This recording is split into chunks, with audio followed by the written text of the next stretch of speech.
నమస్తే ప్రజలారా, welcome to MLR news Telugu. నేను మీ కొత్తూరు రమేష్. ఇవాళ వికారాబాద్ జిల్లాలోని కోట్పల్లి మండలానికి రావడం జరిగింది. సో మరి తెలంగాణ ప్రభుత్వం అంటే రాష్ట్రంలో ప్రభుత్వాలు మారిన తర్వాత, నాయకులు మారిన తర్వాత, ప్రధానంగా ముఖ్యమంత్రిగా రేవంత్ రెడ్డి గారు ఎన్నికైన తర్వాత అనేక పథకాలలో మార్పులు తీసుకొచ్చే ప్రయత్నం చేశారు. అదేవిధంగా కొత్త పథకాలని సైతం తెరపైకి తీసుకొచ్చే ప్రయత్నం చేశారు. మరి కాంగ్రెస్ ప్రభుత్వం ఇస్తున్నటువంటి పథకాల పైన స్థానికంగా ఉన్నటువంటి తెలంగాణ ప్రజలు సంతృప్తికరంగా ఉన్నారా? అంటే ప్రభుత్వం చెప్తున్నటువంటి మాట ప్రతిదీ కూడా ప్రజల కోసమే ఇస్తున్నాము, పింఛన్లు పెంచుతాము, అది దాన్ని అప్పట్లో చెప్పారు. కానీ ఇప్పటి వరకు అటువంటిది ఏమీ కూడా పెంచే ప్రయత్నం చేయలేదు. సో దీనిపైన మరి స్థానికంగా ప్రజలు ఏమనుకుంటున్నారో ఒకసారి వాళ్ళ ద్వారానే వాళ్ళని అడిగి మాట్లాడి తెలుసుకునే ప్రయత్నం చేద్దాం. సో నమస్తే అమ్మా. నమస్తే. అంటే ఇప్పుడు ఎట్లున్నది తెలంగాణలో రేవంత్ రెడ్డి ప్రభుత్వం వచ్చింది, మంచిగానే ఉన్నదా? మరి కేసీఆర్ ఏం మంచి ఎందుకు ఏమైంది? పింఛన్లు అవే కేసీఆర్ ఇచ్చిన 2,000 పింఛన్ ఉన్నది. మరి ఇంకో మా మరదలు చచ్చి మా తమ్ముడు చచ్చి 5 సంవత్సరాలు అవుతున్నది. అది 5 రోజులకు పింఛన్ లేదా మీకు? ఒంటరి మహిళనా? లేదు, ఇంకొక పిల్ల ఉన్నది ఈడ. ఆ పిల్లకు రానమ్మ పిల్ల పేరు కూడా పింఛన్ లేదు. ఒంటరి మహిళల్లో ఏం చేసుకొని బతుకుతారు? వానకాలం ఇట్లా పోయింది. ఏమి మేము చేసుకుంటేనే కూలి ఉన్నది, మాతో భూమి ఏం లేదు. అంటే రేవంత్ రెడ్డి ఇస్తున్నా అంటున్నాడు. ఏది ఆడిస్తున్నాడు? అంటే వీళ్ళు అప్లై పెట్టుకున్నారా? మరి మీరు ఏమన్నా రేపు రమ్మన్నారు పెట్టుకునికి. అంటే ఎన్ని రోజులు అవుతుంది ఇప్పుడు? ఆమెనా ఇప్పుడు 12 సంవత్సరాలు. ఇప్పటిదాకా లేదా? లేదు. అంటే మరి ఇప్పుడు తెలంగాణలో ఏ ప్రభుత్వం బాగుంది? అంటే కేసీఆర్ మంచిగా ఉన్నదా లేకపోతే కేసీఆర్ బాగున్నాడు? ఎందుకు కేసీఆర్ ఎందుకు మంచిగా? మంచోడే. అంటే కేసీఆర్ ఏం చేసిండు, రేవంత్ రెడ్డి ఏం చేయలేడు? ఏం చేయలేడు. రేవంత్ రెడ్డి 6 గ్యారంట్లు చెప్పి ఆ గ్యారంటీ వీరి భాష మేము డ్యూటీలు చేయడానికి పోతామా చెప్పు? మేము ఒక్కనాడు కూడా మేము ఊరికి పోము. మాకు కష్టం కష్టం కష్టమే ఉంటది. అది మంచి పట్టు చీరలు అందరు అంటే వాళ్ళ ఇంట్లో కట్టుకునేది ఇస్తురట. మాకు వద్దే వద్దా చీరలు వద్దు, మాకు అవసరం లేదు. ఫ్రీ బస్ ఉన్నది కదా. ఫ్రీ బస్ మేము రోజు తిరగనికి లేము. మేము మాకు డ్యూటీలు లేవు. కూలి పోతేనే 4 రూపాయల కూలి ఇస్తేనే బతుకుతున్నాం మేము. నీతో పని చేస్తేనే 4 రూపాయలు ఇస్తావా? మరి ఇంకేంటి? అంటే నువ్వు ఇప్పుడు తాత దగ్గరకు పోయినా, మీ అమ్మగారి ఇంటికి పోయినా, గుడికి పోయినా, మా అమ్మలో నేనే ఆడికి ఫ్రీ బస్ మంచిగా లేదా? మరి మాకు బస్సులు మా మంచిగా లేవు. పింఛన్లు పెంచుతాను 4,000 అన్నాడు. ఏగి చేయలేడా? ఎడ చేసాడు? చెప్పిరా? అప్పుడు గ్యారెంట్లు అన్ని చెప్పిండు. మరి ఎందుకు బుడ్డి 1,050 రూపాయల 500లకు ఇస్తాను అన్నాడు కదా. మరి చేస్తలేడా? ఎలా చేసిండు? నువ్వు తెచ్చుకున్నాక వచ్చిన గ్యాస్ నీకు నడవకు వచ్చిందా? గ్యాస్ కట్టెల మీద చేస్తున్నారు మీ వాళ్ళు. అంటే ఇప్పుడు మీకు వాళ్ళు ఏం చెప్తున్నారు అంటే కొంతమందికి చేస్తున్నామని చెప్తున్నారు, కొంతమందికి. అంటే మీకు అయిందా మరి? అట్లా లేదా? కాలేదు. బుడ్డి ఒక బుడ్డి ఉన్నది. బుడ్డి తెచ్చుకొని ఇడ పెట్టుకుంటే అది పొయ్యి పొద్దుగాల పెడితే పొద్దు మీ దాకా వస్తుంది. కొడుక ఎరుకున్నదా? అంటే ఇప్పుడు 1,050 రూపాయలు మేము కష్టం చేసి ఎట్లా తెస్తామో చెప్పండి. మరి అట్లా కన్నా మీకు లేక డ్యూటీలు ఉన్నాయా మాకు? చెప్పండి. మరి సరే భూమి లేదు. అంటే భూమి లేని వాళ్ళకి, కౌలు రైతులకు 12,000 రూపాయలు అన్నాడు. ఏయి మరి 12 రూపాయలు 12,000 ఏయి 6,000 వేస్తా అన్నాడు. 6,000 వేయి అందరికి వచ్చినాయి. 5-6 మందికి 8 మందికి వచ్చినాయి. మాకు అవి కూడా లేవు తెలుసా? ఇప్పుడు పింఛన్ల గురించి మనం పింఛన్ల గురించి మాట్లాడితే పింఛన్లు పెంచుతున్నాడు కదా. మరి ఎందుకు అంటే పెంచలేడు కదా? ఇప్పుడు దీనిపైన అసలు మీరు ఏమనుకుంటున్నారు? మీరు ఏం చెప్తారు అసలు? మేము ఏం చెప్పం మిత్తే మాకు ఎవ్వంది బాకి లేదు. కన్న కష్టం చేసుకొని ఒకనాడు చచ్చిపోతే అక్కడ ఎవరినన్నా వారిస్తారు, ఆ గుంతలన్నా వారిస్తారు. ప్రభుత్వాలు 2 కూడా అంతే ఉన్నాయి అంటారు. అంతే, రేవంత్ రెడ్డి అంతేనా? ఆడు కూడా కేసీఆర్ ఏం చేసిండు? భరత బంధ దళిద్ర బంధ వేసి ఉన్నోళ్ళకి ఉన్నానికే చేసిండాడు. లేనోళ్ళకి వేయలేడు. పేదల ముఖం చూడలేడు. లేనోళ్ళకి చేయలేడా? చేయలేడు. అంటే ఇప్పుడు కేసీఆర్ ఇప్పుడు ప్రజలకు అంటే పేదోళ్ళకి ఇస్తున్నాడా ఈయన రేవంత్ రెడ్డి? మంచిగా ఇస్తున్నాడు.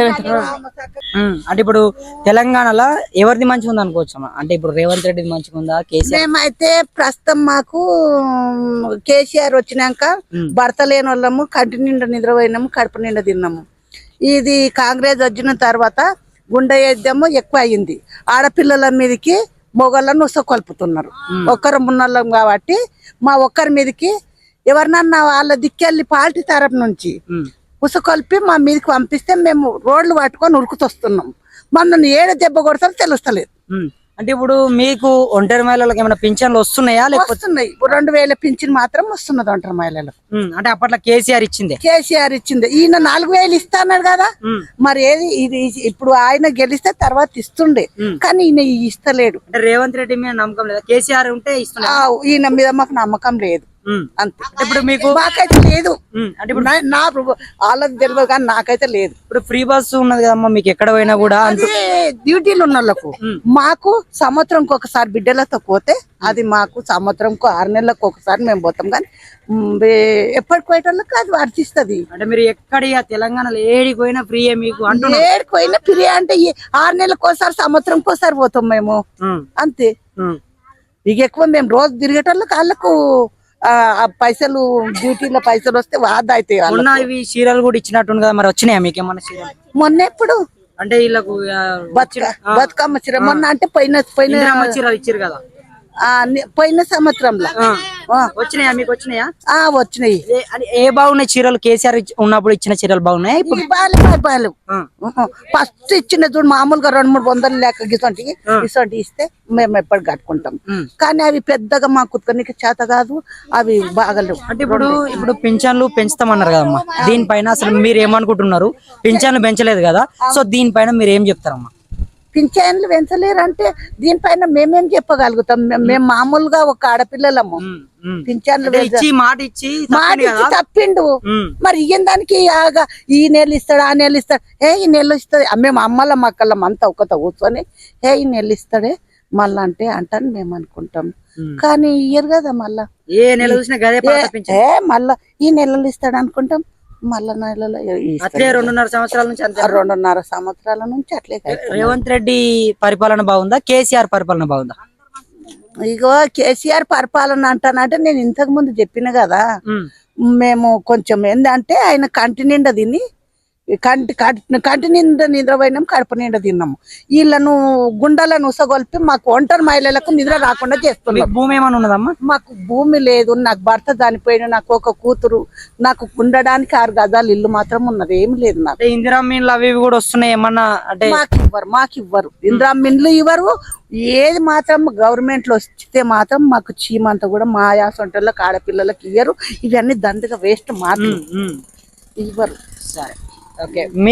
మీ పేరు ఏం పేరమ్మా? నా పేరు బాలమ్మనేమ్మా. మీకేమైంది? ఇందాక ఏమో చెప్పారు, అంటే పింఛన్ రాలేదా ఏంది? మా మొగడు బండి మీదకి వెళ్ళేవాడు చనిపోయిండు. 4 ఏళ్ళు 5 ఏళ్ళు నడుస్తున్నది ఇప్పుడు. ఈ పాటికి కూడా మస్తు రాసిచ్చుకుంటా వచ్చినాం నా కొడుకు నేను.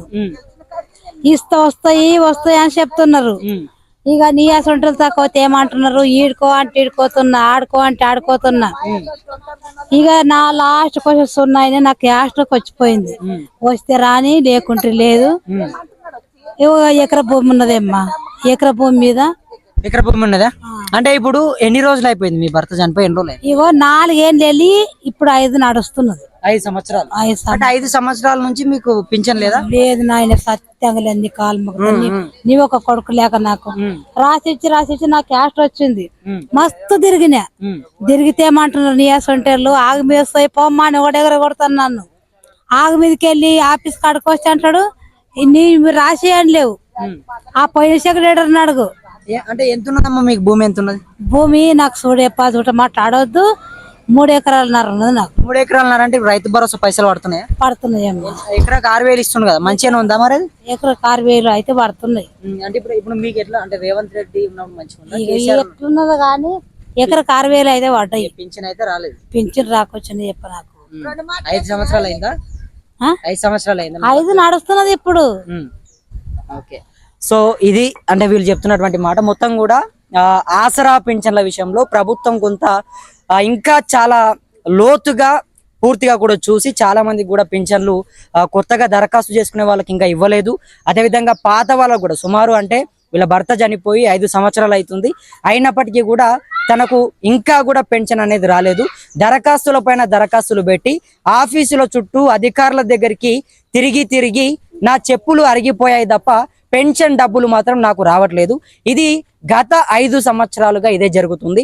అదేవిధంగా ఆసరా పింఛన్ల పెంపు విషయంలో కూడా ఈ రోజు పెంచుతారు కావచ్చు, రేపు పెంచుతారు కావచ్చు అని చెప్పేసి ఈ పింఛన్దారులందరూ కూడా ఒంటరి మహిళలు కావచ్చు, వృద్ధులు కావచ్చు, చేనేత కార్మికులు కావచ్చు, బీడీ కార్మికులు కావచ్చు, వీళ్ళందరూ కూడా అనుకుంటా ఉన్నారు. కానీ ప్రభుత్వం మాత్రం పెన్షన్ల పెంపు విషయంలో ఎలాంటి ఒక ప్రకటన చేయకపోవడము, పెన్షన్లు పెంచకపోవడం అనేది అయితే నిజంగా చాలా మంది దీనిపైన మండిపడతా ఉన్నారు. మరి మీరేమనుకుంటున్నారు ఆసరా పింఛన్ల విషయంలో? మీ అభిప్రాయాన్ని కింద కామెంట్ బాక్స్ లో కామెంట్ చేయండి. మరిన్ని ఇటువంటి వార్తల కోసం MLR న్యూస్ తెలుగుని సబ్స్క్రైబ్ చేసుకొని మాకు అండగా ఉంటారని చెప్పి నా మనస్ఫూర్తిగా వేడుకుంటూ నేను మీ కొత్తూరు రమేష్. ధన్యవాదాలు మిత్రులారా.